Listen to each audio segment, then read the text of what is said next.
January 19th, 1943, HMS Vernon, Portsmouth. Engineer Jeffrey Pike knelt on the frozen deck of a test barge. His gloved hand tapped a block of off-white material.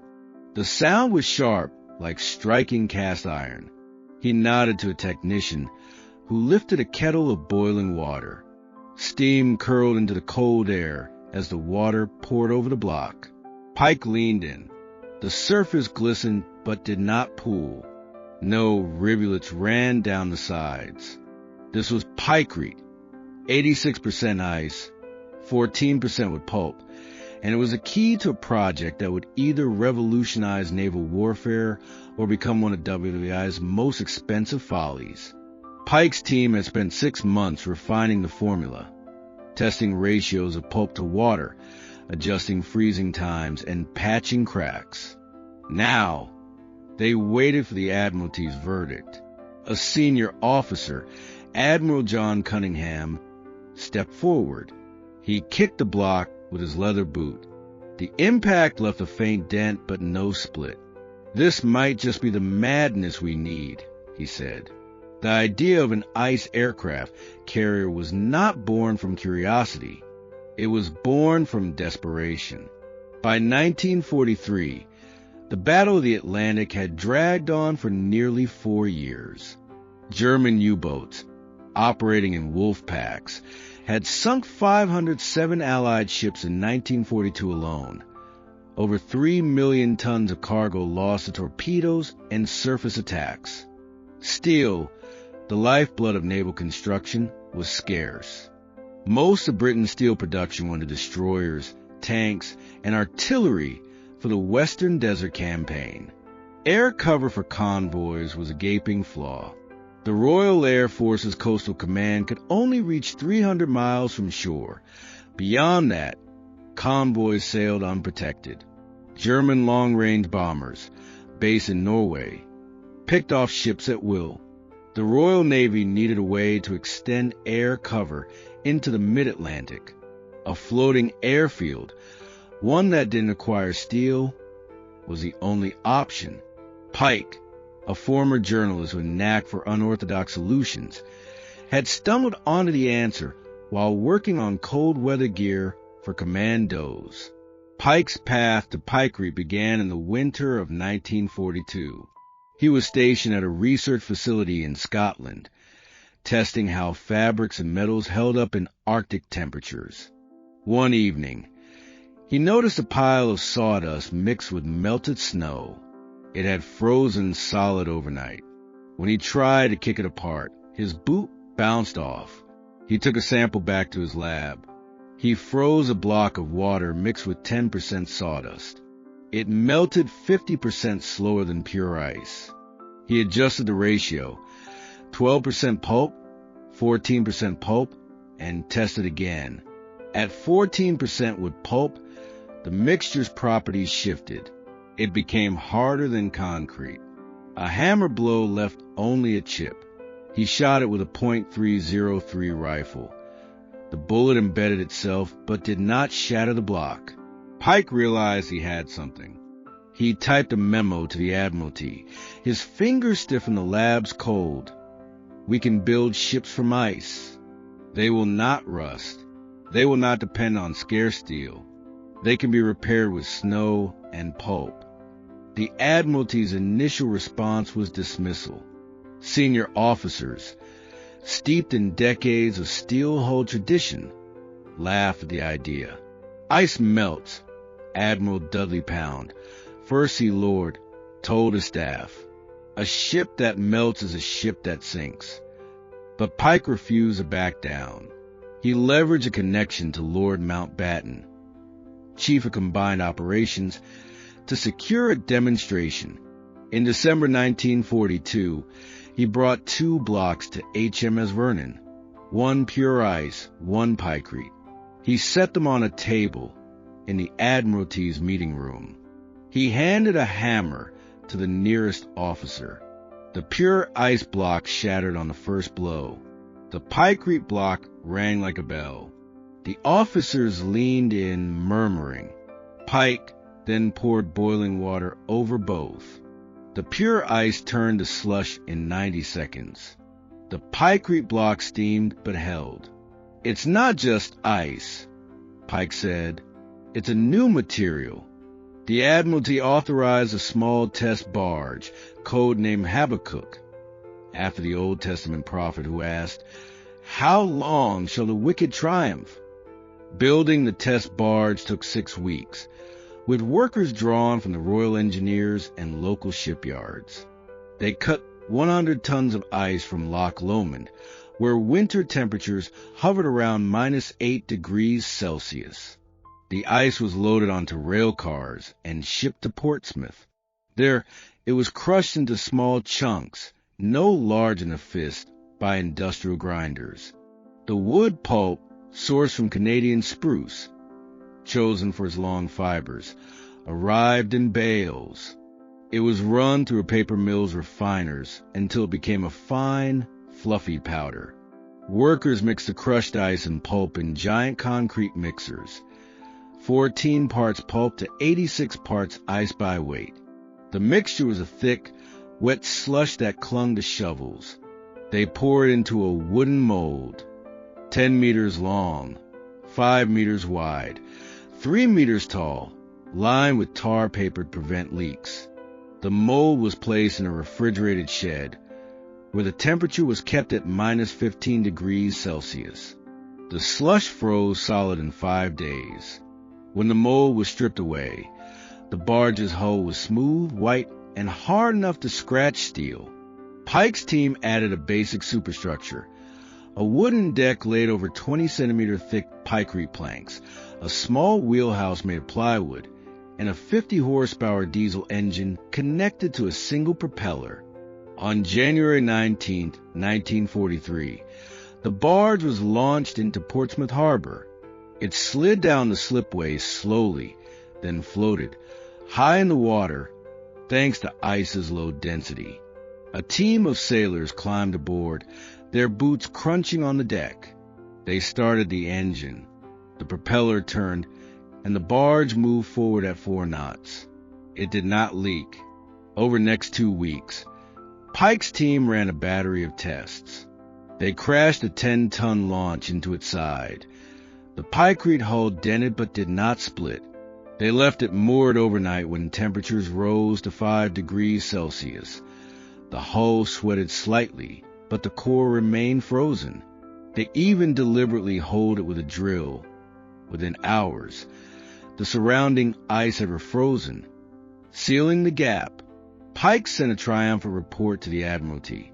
"Habakkuk is viable. We can scale this to a full-size carrier." The full-size Habakkuk was designed to be a Leviathan.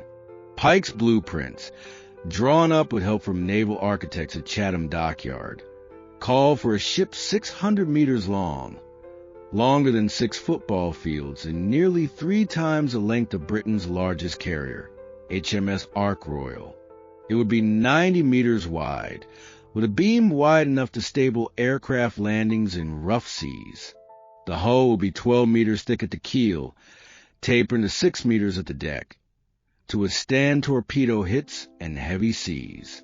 Displacement would be 2 million tons, 10 times that of the Queen Elizabeth-class battleships. It would carry 150 aircraft, 100 Spitfire Mk9 fighters for air defense, 30 Hurricane Mk4 fighter bombers for anti-submarine patrols, and 20 Avro Answer reconnaissance planes. The crew would number 1,500, 500 sailors to man the engines and refrigeration, 800 aircrew and ground staff, and 200 engineers to maintain the Pikecrete hull. The most critical system was a refrigeration plant. Pike knew ice melts in warm water. To keep Habakkuk frozen, he needed a way to cool the hull from the inside. His team designed a network of steel pipes, 10 centimeters in diameter, embedded in the Pikecrete. The pipes would carry a mixture of ammonia and water, a common industrial refrigerant, at -20 degrees Celsius. The refrigerant would circulate to the hull, drawing heat away from the ice pulp mixture. The refrigeration plant, housed in a separate steel compartment at the stern, will be powered by 4 1,500 horsepower diesel engines, salvaged from old destroyers, connected to generators. The system was designed to keep the hull's core temperature at -10 degrees Celsius, even in the mid-Atlantic's 15 degrees Celsius summer waters. If you found this interesting, get a thumbs up to show your support. Drop a wonderful in the comments to let me know you're still with me. Stick around till the end, because I reveal 3 mind-blowing facts you won't want to miss. Haven't followed yet? Hit that follow button so you won't miss our next deep dive. Trust me, the best is yet to come. Building Habakkuk required construction site unlike any other. The Admiralty chose a remote bay in Newfoundland, Cape Race, on the island's southeastern tip. Newfoundland's cold winters, -10 degrees Celsius average, would reduce the refrigeration system's workload, and its proximity to the Arctic meant easy access to ice. The site was cleared in February 1943. Trees were cut, rocks were blasted, and a 600-meter-long concrete foundation was poured to support the mold. The mold itself was built from 10,000 pine planks, milled locally and lined with 2 layers of foam insulation, 30 centimeters thick, to trap cold air. Workers erected a roof over the mold, made of tarpaulins and steel frames, to shield it from rain and sunlight. Gathering materials was a logistical nightmare. The Admiralty dispatched 3 icebreakers, HMS Proteus, HMS Challenger, and HMS Endurance, to Baffin Bay, 800 miles north of Newfoundland. There, they cut blocks of ice 2 meters long, 1 meter wide, and 1 meter tall, each weighing 2 tons, from glaciers. The ships loaded 500 blocks per trip, stacking them in their holds like giant bricks. The voyage to Cape Race took 5 days. To keep the ice from melting, the hold were lined with insulation and cooled with dry ice. Once in port, workers unloaded the blocks with cranes and fed them into industrial crushers. The crushed ice was then mixed with pulp, shipped from Canadian sawmills and rail cars, to create the picrete slush. The mixing process was labor-intensive. Workers operated 6 20-ton concrete mixers, each capable of blending 140 kilograms of pulp with 860 kilograms of ice. The mixers rotated slowly, 10 revolutions per minute, to avoid melting the ice. The slush, thick enough to hold a shovel upright, was pumped into mold through hoses. Pike's team poured the slush in 1-meter layers, waiting 3 days for each layer to freeze solid before adding the next. This slow process was necessary. Rapid freezing would create air bubbles, weakening the picrete. By June 1943, the hull had reached 3 meters thick. Workers began installing the refrigeration pipes, bending them into a grid pattern, and securing them to wooden frames before pouring more slush over the top. Problems emerged in July, when Newfoundland's summer arrived early. Temperatures rose to 12 degrees Celsius, and the surface of the picrete hull began to melt. Small puddles formed on the deck. The sides of the mold dripped with water. Pike's team rushed to add more insulation. They covered the hull with 3 layers of tarpaulins and laid bales of straw between the tarpaulins and the mold. They also cranked up the refrigeration plant, even though it was only partially installed. The ammonia mixture circulated through the pipes, and within 48 hours, the melting stopped. The hull's core temperature held at -8 degrees Celsius. Pike ordered 2 more diesel engines for the refrigeration plant.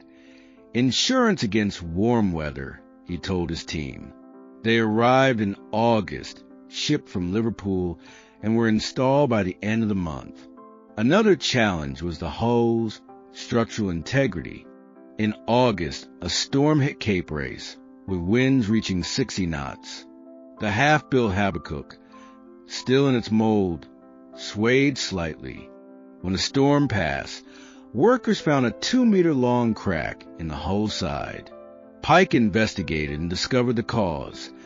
The picrete, when frozen and thawed repeatedly from day-night temperature swings, had become brittle. He adjusted the formula, adding 2% glycerin to the picrete mixture.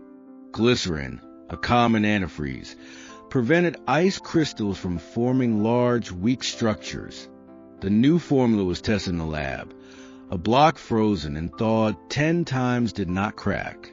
Workers repaired the crack by chiseling out the damaged picrete and pouring fresh slush into the gap. It froze solid in 48 hours, and the hull held firm through subsequent storms. The deck was the next hurdle. Aircraft need a strong, smooth surface to take off and land. Pike's team considered steel plates, but steel was still scarce. Instead, they opted for a picrete deck reinforced with steel rods. Workers laid 10-millimeter thick steel rods in a grid 30 centimeters apart over the hull's top layer. They then poured a 2-meter thick layer of picrete over the rods, smoothing it with wooden trowels. The deck froze for 2 weeks, and then tests began. A 5-ton truck drove back and forth across the deck. It did not sag. A Spitfire Mk-9, flown from a nearby RCF base, made a series of touch-and-go landings. The deck held, and the pilot reported no bounce, smoother than some steel decks. By January 1944, the Habakkuk was 40% complete. The hull had reached 6 meters thick. The deck was finished. The refrigeration plant was fully installed and tested, and workers had begun building the aircraft hangars, wooden structures lined with insulation to keep planes warm. The Admiralty sent a delegation to Cape Race to inspect the project. The delegation included Admiral Cunningham, Lord Mountbatten, and several civilian engineers from the Ministry of Supply. They walked across the deck, tapping the picrete with their boots. They toured the refrigeration plant, listening to the diesel engines roar. They reviewed test data, hull strength, melting rates, engine performance. They were impressed, but they had concerns. The first concern was time. The project was supposed to be complete by December 1943. Now, it was projected to finish in mid-1945. The war was changing. The Allies had landed in Sicily in July 1943 and were pushing north into Italy. The U.S. Navy's Essex-class carriers, steel-hulled, fast, and capable of carrying 90 aircraft, were entering service. These carriers could reach the mid-Atlantic and beyond, and they were ready in 18 months, not 24. The second concern was cost. The project had already spent £12 million, equivalent to £500 million today, and needed another £8 million to finish. The Admiralty's budget was stretched thin. Funds were needed for D-Day preparations, including landing craft and tanks. The third concern was practicality. Habakkuk's top speed was 6 knots, slow enough to be a target for U-boats. It could not keep up with convoys, which traveled at 8 to 10 knots. It would have to sit stationary in the mid-Atlantic, making it vulnerable to air attack. Pike fought to save the project. He argued that Habakkuk could be used in the Pacific, where the war against Japan would last years. The Pacific was vast, over 6,000 miles from Hawaii to Japan, and steel carriers were in short supply. An ice carrier, he said, could be built quickly once the process was refined and deployed to remote atolls. He even proposed a smaller version, 300 meters long, 50 meters wide, with a speed of 8 knots. But the Admiralty was not convinced. Lord Mountbatten, once a supporter, wrote in his report, "Habakkuk is a technical triumph, but it is a strategic irrelevance. We do not need it." The cancellation was announced on April 12, 1944. Pike was in his office at Cape Race when he received the telegram. He sat staring at it for an hour, then walked out to the construction site. Workers were stacking with planks. The refrigeration plant's engines were silent. He told his team the news, his voice tight. "We built something no one thought possible," he said. "It just wasn't the right time." Workers were laid off over the next month. Most returned to fishing or logging. The mold was dismantled, its planks sold to local builders. The half-built Habakkuk was left to melt. By June 1944, the hull had collapsed into the bay, a pile of slush and wood pulp that washed away with the tides. The refrigeration plant's engines were shipped to England, where they were installed in a power station in Newcastle. Pike never recovered from the cancellation. He left the Admiralty in 1944 and returned to London, where he worked on small inventions, cold weather tents, portable refrigerators. For the remainder of the war, he became withdrawn, struggling with depression. In 1948, at the age of 48, he was found dead in his apartment. The coroner ruled his death a suicide. Among his papers was a folder labeled Habakkuk, filled with blueprints, test data, and a handwritten note. It could have worked. We just needed more time. The legacy of Habakkuk is a study in contradiction. It was a technical success. Pike performed as predicted. The test barge proved ice could float and hold shape, and the half-built carrier showed the design was scalable. But it was a strategic failure. It was too slow to build, too expensive, and too slow to be useful.